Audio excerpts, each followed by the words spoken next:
Magandang hapon mga kuya.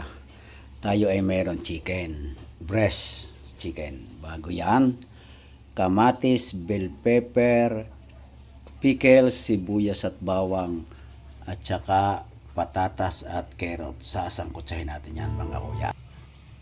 Yan mga kuya, ilalagay natin ang bawang. Yan. Sasangkutsahin natin yan. Bago natin sibuyas mga kuya.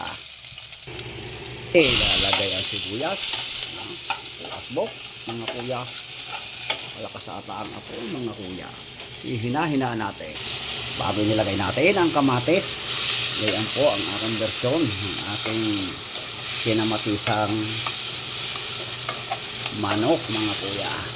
Yan po ay parang apretada ang luto mga kuya. Ayan ulit. At sasakutsahin lang yan mga kuya.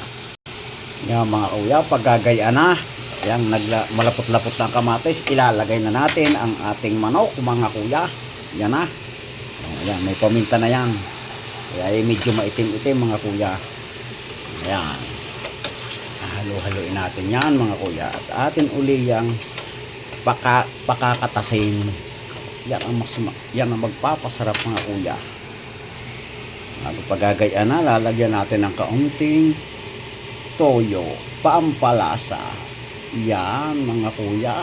Yan, maya uli yan. Sasangkutsahin pa natin yan mga kuya.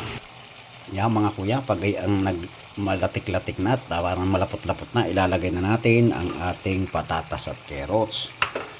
Isasabay na natin ang bell pepper kasi malambot na po ang manok. Saka kaunting pickles, ilalagay na rin natin.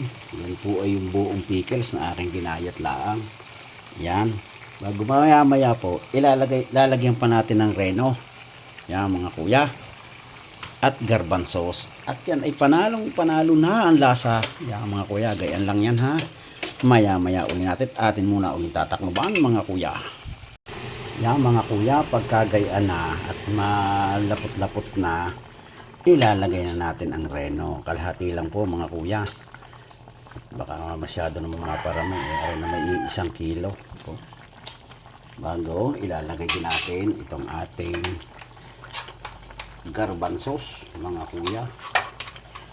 Natin lalagyan din ng garbanzos yan mga kuya. Para naman medyo kumpleto ang ating rekado mga kuya.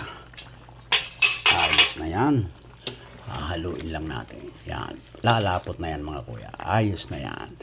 Nakakapaghapunan na naman mga kuya.